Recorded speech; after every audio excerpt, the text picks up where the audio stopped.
Total ಆಗಿ 1358 ಪೋಸ್ಟ್ಗೆ ಅರ್ಜಿಯನ್ನ ಕರೆದಿದ್ದಾರೆ.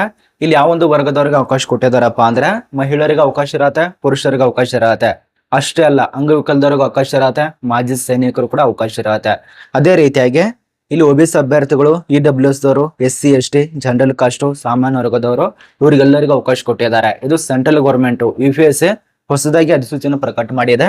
1358 ಪೋಸ್ಟ್ ನೋಟಿಸ್ ಆಗಿರೋದು 11/3/2026 ನೋಟಿಸ್ ಆಗಿರತ್ತೆ. ಎಕ್ಸಾಮಿನೇಷನ್ ನೋಟಿಸ್ ಇದೆ 2026 ನೋಟಿಸು. ಅದೇ ರೀತಿಯಾಗಿ ಲಾಸ್ಟ್ ಡೇಟು ಈ ಒಂದು ನಿಮ್ಮ ಒಂದು ಫಾರ್ಮ್ ಅನ್ನ ಫಿಲಿಂಗ್ ಮಾಡೋದಕ್ಕೆ ಅಪ್ಲಿಕೇಶನ್ ಲಾಸ್ಟ್ ಡೇಟು March 31 ಅಲ್ಲಿ ತನಕ ಕೊಟ್ಟಿದ್ದಾರೆ. ಮತ್ತೆ ಈ ಒಂದು UPSC ಅಂದ ಮೇಲೆ ಪುಕ್ಸಟ್ಟಿ ಹಂಗೆ ನೇಮಕಾತಿ ಆಗತ್ತ ಇಲ್ಲ, ಅದಕ್ಕೆ ಒಂದು ಎಕ್ಸಾಮ್ ಇಟ್ಟಿರ್ತಾರೆ. ಆ ಒಂದು ಎಕ್ಸಾಮು 2/8/2026 ತನಕ ಅವಕಾಶ ಇರತ್ತೆ. ಅಂದ್ರೆ ನಿಮಗೆ ಅಪ್ಲಿಕೇಶನ್ ಆದ ತಕ್ಷಣ ಒಂದೇ ತಿಂಗಳಲ್ಲಿ ಎಕ್ಸಾಮ್ ಇರೋದಲ್ಲ, ಸುಮಾರು 3-4 ತಿಂಗಳು ಗ್ಯಾಪ್ ಇದಾವೆ. ಅಲ್ಲಿ ತನಕ ಎಷ್ಟು ಸ್ಟಡಿ ಮಾಡ್ತೀರಾ ಸ್ಟಡಿ ಮಾಡಿ. UPSCಗೋಸ್ಕರ ಯಾರು ಕಾಯ್ತಾ ಇದಾರಲ್ಲ, ಇದೊಂದು ಒಳ್ಳೆಯ ಅವಕಾಶ. ಇದೇನ್ ತಿಳಿಸ್ಕೊಡ್ತಾ ಇದ್ದೇನಲ್ಲ, 1358 2025 ಫೆಬ್ರವರಿದಲ್ಲಿ ಆಗಿತ್ತು ಒಂದು ನೇಮಕಾತಿ ಇದೇ ಪೋಸ್ಟ್ದು. ಅದ್ರ ಬಳಿಕ ಈ ವರ್ಷದಲ್ಲಿ ಈಗಾಗಿದೆ. ಪ್ರತಿ ವರ್ಷನೂ ಒಂದೊಂದು ಪೋಸ್ಟ್ ಒಂದೊಂದು ರೀತಿಯಲ್ಲಿ ಕರೀತಿರ್ತಾರೆ. ಉದಾಹರಣೆಗೆ UPSC IAS IPS ಈ ಒಂದು ನೋಟಿಫಿಕೇಶನ್ 2025ರಲ್ಲಿ ಒಂದ್ಸರಿ ಆಗತ್ತೆ, 2026ರಲ್ಲಿ ಒಂದ್ಸರಿ ಆಗತ್ತೆ, 2027ರಲ್ಲಿ ಒಂದ್ಸರಿ ಆಗತ್ತೆ. ಈ ರೀತಿಯಾಗಿ ಪ್ರತಿ ವರ್ಷಕ್ಕೆ ಒಂದೊಂದ್ ಸರಿ ಮಾತ್ರ. UPSC ಅಲ್ಲಿ ಕರೀತಿದಾರ ಅಂದ್ಮೇಲೆ ಒಂದೇ ಪೋಸ್ಟ್ದಲ್ಲಿ ನೇಮಕಾತಿ ಇರೋದಿಲ್ಲ, ವಿವಿಧ ಪ್ರಕಾರ ಇರತ್ತೆ, ಅದನ್ನ ನೋಡ್ಕೋಬೇಕಾಗತ್ತೆ. ಇಲ್ಲಿ ಕೂಡ ಹಂಗೆ ಯಾವ ಪೋಸ್ಟಿಗೆ ಅರ್ಜಿ ಕರೆದಿದ್ದಾರೆ ಮತ್ತೆ ಈ ಒಂದು UPSC ಅಲ್ಲಿ ಏನೆಲ್ಲ ರೂಲ್ಸ್ ಕೊಟ್ಟಿದ್ದಾರೆ, ಅದೇ ರೀತಿಯಾಗಿ ಆಯ್ಕೆ ಪ್ರಕ್ರಿಯೆ ಇರತ್ತೆ. ಬೇಕಾಗುವಂತ ಡಾಕ್ಯುಮೆಂಟ್ಸ್ ಅದ್ರ ಬಗ್ಗೆ ಕೂಡ ಚರ್ಚೆ ಮಾಡೋಣ. ನಿಮ್ಮೊಂದು ಫ್ರೆಂಡ್ಸ್ಗಳಿಗೆ ಶೇರ್ ಮಾಡಿ. ನಿಮ್ಮೊಂದು ದೋಸ್ತರು UPSCಗೋಸ್ಕರ ಸ್ಟಡಿ ಮಾಡ್ತಾ ಇದ್ದಾರೆ ಅಂತವ್ರಿಗೆ ಶೇರ್ ಮಾಡಿ.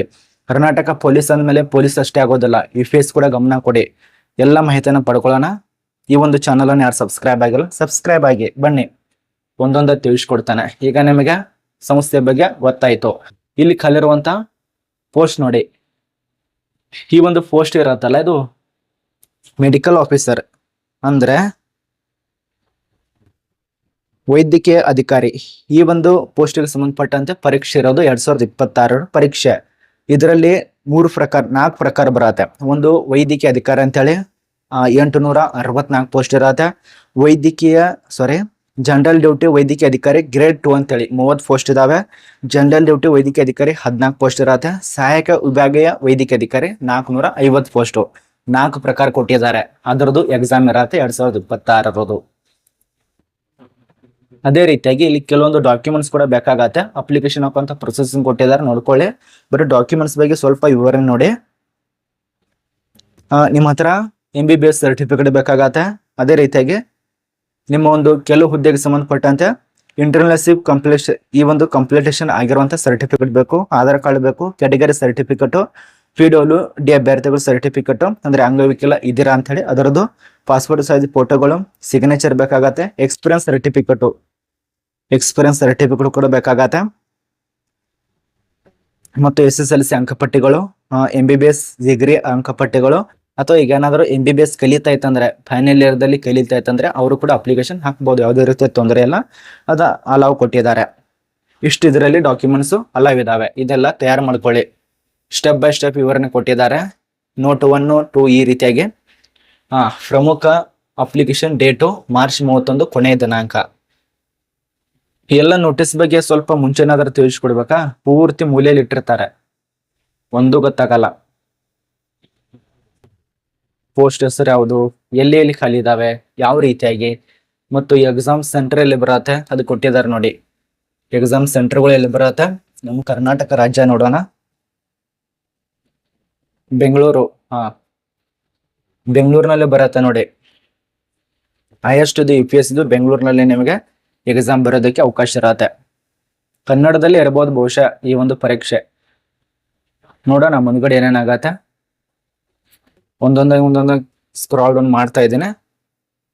ಕ್ಯಾಟಗರಿ 2, ಕ್ಯಾಟಗರಿ 1 ಇದು ಎಕ್ಸಾಮ್ಗೆ ಸಂಬಂಧಪಟ್ಟಂತೆ ಮಾಹಿತಿ, ಅಂದ್ರೆ ಎಷ್ಟೆಷ್ಟು ಪೋಸ್ಟ್ ಖಾಲಿ ಇದಾವೆ ಅದು ವಿವರ ಕೊಟ್ಟಿದ್ದಾರೆ ನೋಡಿ. Assistant junior medical officer 450. ಅದೇ ರೀತಿಯಾಗಿ ಇಲ್ಲಿ ನೋಡಿ ಮೆಡಿಕಲ್ ಆಫೀಸರ್ಸ್ ಅಂತೇಳಿ general duty 864, general duty medical officers ಅಂತೇಳಿ 14. ಕೊನೆಯದಾಗಿ general duty medical officer grade 2 30 post ಈ ರೀತಿಯ ಖಾಲಿ ಇರತ್ತೆ. ಆಗಲೇ ತಿಳಿಸ್ಕೊಟ್ಟೇನಲ್ಲ ಅದು. ಇನ್ನು ಏಜ್ ಲಿಮಿಟ್ ಬಗ್ಗೆ ಸ್ವಲ್ಪ ಮಾಹಿತಿ ನೋಡಿ. ಏಜ್ ಲಿಮಿಟ್ ಇಲ್ಲಿ ಬಂತ ನೋಡಿ. ವಯೋಮಿತಿ ಲೆಕ್ಕಾಚಾರ ಮಾಡ್ಕೊಳ್ಳಿ. ಆಗಸ್ಟ್ 1ನೇ ತಾರೀಕು ತನಕ ವಯೋಮಿತಿ ಲೆಕ್ಕಾಚಾರ ಮಾಡ್ಕೊಳ್ಳಿ. ಅದಕ್ಕೆ ತಕ್ಕಂತೆ ಏನಿರತ್ತೆ ಅದಕ್ಕೆ ವಯೋಮಿತಿ ಲೆಕ್ಕಾಚಾರ ಮಾಡ್ಕೋಬೇಕಾಗತ್ತೆ. ಅಂದ್ರೆ ಎಷ್ಟು ವಯಸ್ಸಾಗಿದೆ ಅದನ್ನ ನೋಡ್ಕೊಳ್ಳಿ. ಗರಿಷ್ಠ ವಯೋಮಿತಿ ಅವ್ರು ಸಾಮಾನ್ಯವಾಗಿ 32 ವರ್ಷ ಕೊಟ್ಟಿದ್ದಾರೆ. 32, ಕೆಲವೊಂದು ಪೋಸ್ಟ್ಗಳಿಗೆ 35 ಅವ್ರು ತಿಳಿಸ್ಕೊಟ್ಟಿರುವಂತ ಮಾಹಿತಿ ಇಲ್ಲಿದೆ ನೋಡಿ. 35, ಕೆಲವೊಂದು ಪೋಸ್ಟ್ಗಳಿಗೆ 35.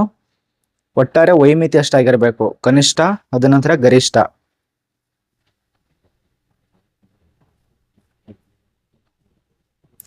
ಇಪ್ಪತ್ತೊಂದು ವರ್ಷದಿಂದ 32, ಕೆಲವೊಂದು ಪೋಸ್ಟ್ಗಳಿಗೆ 35 ಇದಾಗಿರ್ಬೇಕಾಗತ್ತೆ. ಇನ್ನು ಶೈಕ್ಷಣಿಕ ಅರ್ಹತೆ MBBS. ಅದ ನಂತರ ಈಗ ಏನಾದ್ರು ಫೈನಲ್ ಇಯರ್ MBBS ಇತ್ತಂದ್ರೆ ನೀವು ಕೂಡ ಅಪ್ಲಿಕೇಶನ್ ಹಾಕ್ಬೋದು, ತೊಂದರೆ ಇಲ್ಲ, ಅಪ್ಲೈ ಮಾಡಿ. ಅದೇ ರೀತಿಯಾಗಿ ಇನ್ನೂ ನಿಯಮಗಳು, ರೂಲ್ಸ್ಗಳು ಇದಾವೆ. ಎಲ್ಲ ನೋಡೋದಕ್ಕಾಗಲ್ಲ, ಯಾಕಂದ್ರೆ ಲಾಂಗ್ ಆಗುತ್ತೆ ವಿಡಿಯೋ, ಆದ ಕಾರಣ ತುಂಬಾ ಜನ ನೋಡೋದಿಲ್ಲ. ಹೌ ಟು ಅಪ್ಲೈ ಬಗ್ಗೆ ಕೊಟ್ಟಿದ್ದಾರೆ. ಮೊದಲಿಗೆ ಅಪ್ಲಿಕೇಶನ್ ಹಾಕುವಂತ ಪ್ರೊಸೆಸಿಂಗ್ ತಿಳಿಸ್ಕೊಟ್ಟಿದ್ರು, ಮತ್ತೆ ಇಲ್ಲಿ ಕೂಡ ಅದೇ ತಿಳಿಸ್ಕೊಟ್ಟಿದ್ದಾರೆ ನೋಡಿ. ಬರೀ ಇವರೆಲ್ಲ ಪೇಜ್ ಅದರಿಂದಾನು ತುಂಬಿಸ್ಬಿಟ್ಟಿರ್ತಾರೆ ಇವರು. ಜಾಬ್ ನೋಟಿಫಿಕೇಶನ್ ಅಂದಮೇಲೆ ಜಾಬ್ ಬಗ್ಗೆ ಸ್ವಲ್ಪ ಆದ್ರೂ ಮಾಹಿತಿ ಇದರಲ್ಲಿ ಮೂಲೆಗಟ್ಲಿ ಇಟ್ಟಿರ್ತಾರೆ. ಅದು ಲಾಸ್ಟ್ ಡೇಟ್ ಮತ್ತೆ ಇಲ್ಲಿ ಅದನ್ನೇ ಇಟ್ಬಿಟ್ಟಿದ್ದಾರೆ ನೋಡಿ. ಬರೀ ಲಾಸ್ಟ್ ಡೇಟು ಬರ್ತಿದ್ದಾವೆ. ಮತ್ತೆ ಇನ್ನೊಂದು, ನೀವೇನಾದ್ರೂ ತಪ್ಪಾಗಿ ಅಪ್ಲಿಕೇಶನ್ ಹಾಕಿದ್ರೆ ತಿದ್ದುಪಡಿ ಮಾಡಿಸೋದಕ್ಕೆ ಅವಕಾಶ ಕೊಟ್ಟಿಲ್ಲ. ಇದೊಂದು ಅರ್ಥ ಮಾಡ್ಕೊಳ್ಳಿ. ಇದು ಹಿಂಗೆ ಸ್ಕಾಲ್ ಡೌನ್ ಮಾಡ್ಕೊತ ಹೋದ್ರೆ ಮುಗ್ದ ಹೋಯ್ತು, ಅರ್ಧ ನೋಟಿಸ್ ಬಂತು ಹೊರತು ಇಲ್ಲಿ ಯಾವುದೇ ರೀತಿಯಾಗಿ ಇನ್ನೂ ಜಾಬಿಗೆ ಸಂಬಂಧಪಟ್ಟಂತೆ ಮಾಹಿತಿ ಬರ್ತಾ ಇಲ್ಲ. ಆದ ಕಾರಣ ನಾನು ನಿಮಗೆ ಬೇಸಿಕ್ ತಿಳಿಸ್ಕೊಡೋದಕ್ಕೆ ಪ್ರಯತ್ನ ಮಾಡ್ತಾ ಇರ್ತೇನೆ. ಎಲ್ಲ ನೋಟಿಸ್ ಬರೆದಿಟ್ಕೊಂಡು ಅದಕ್ಕೆ ಸಂಬಂಧಪಟ್ಟಂತೆ ಚರ್ಚೆ ಇರತ್ತೆ. ಟೋಟಲ್ ಆಗಿ 1358 ವೈದ್ಯಕೀಯ ಅಧಿಕಾರಿ ಪೋಸ್ಟ್ ಇರತ್ತೆ ಆಲ್ ಇಂಡಿಯಾದಲ್ಲಿ. ಅರ್ಜಿ ಸಲ್ಲಿಸಿದ್ರೆ 56,100 ತನಕ ಸ್ಯಾಲರಿ ಕೊಡ್ತಾರೆ. ವಯೋಮಿತಿಯಲ್ಲಿ ಕೂಡ ಸಡಿಲಿಕೆ. FW ಅಂದ್ರೆ ಅಂಗವಿಕಲದವ್ರಿಗೆ 10 ವರ್ಷ, SC/ST ವರೆಗೆ 5 ವರ್ಷ, OBC ದವರಿಗೆ 3 ವರ್ಷ. ಇದು ಸಾಮಾನ್ಯವಾಗಿ ಗೊತ್ತಿರುವಂತ ವಿಷಯ. ಆಯ್ಕೆ ಪ್ರಕಾರದಲ್ಲಿ ಸಂದರ್ಶನ, ದೈಹಿಕ ಪರೀಕ್ಷೆ, ಲಿಖಿತ ಪರೀಕ್ಷೆ, ದಾಖಲೆಗಳ ಪರಿಶೀಲನೆ. ಮತ್ತೆ ಇನ್ನೊಂದು ಪ್ರಮುಖ ಹೇಳ್ಬೇಕು ನಿಮಗೆ, ಈ ಒಂದು ಪರೀಕ್ಷೆ ಇದಾವಲ್ಲ ಎಷ್ಟೆಷ್ಟು ಅಂಕಕ್ಕೆ ಸಂಬಂಧಪಟ್ಟಂತೆ ಇರತ್ತೆ, ಸ್ವಲ್ಪ ಮಾಹಿತಿ ನೋಡಿ.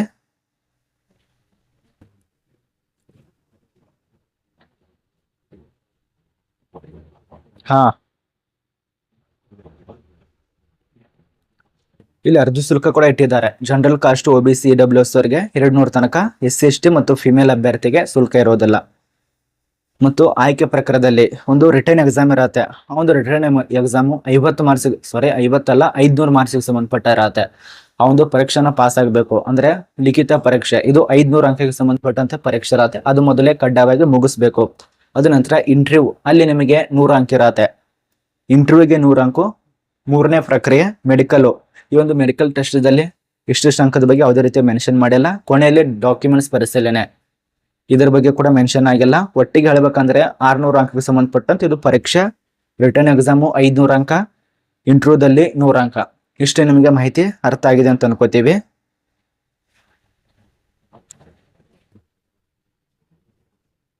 ಮತ್ತೆ ಇನ್ನೊಂದು ಪ್ರಮುಖವಾಗಿ ರೂಲ್ಸ್, ಈ ನೇಮಕಾತಿ ಇರೋದು ಡಾಕ್ಟರ್ MBBS ಓದ್ತಿರೋರಿಗೆ ಮಾತ್ರ ಕೊಟ್ಟಿದ್ದಾರೆ. ಅವರು ಮಾತ್ರ ಅಪ್ಲಿಕೇಶನ್ ಹಾಕಬೇಕು. ಮತ್ತೆ ಈಗ ಯಾರು MBBS ಅನ್ನ ಓದ್ತಾ ಇದಾರಲ್ಲ ಅವರು ಕೂಡ ಅಪ್ಲಿಕೇಶನ್ ಹಾಕಿ, ಮುಗಿಸಿದವರು ಕೂಡ ಅಪ್ಲಿಕೇಶನ್ ಹಾಕಿ. ಇದ್ರ ಬಗ್ಗೆ ಮಾಹಿತಿ ನಿಮ್ಗೆ ಗೊತ್ತಾಗಿದೆ ಅಂತ ಅನ್ಕೋತೀವಿ.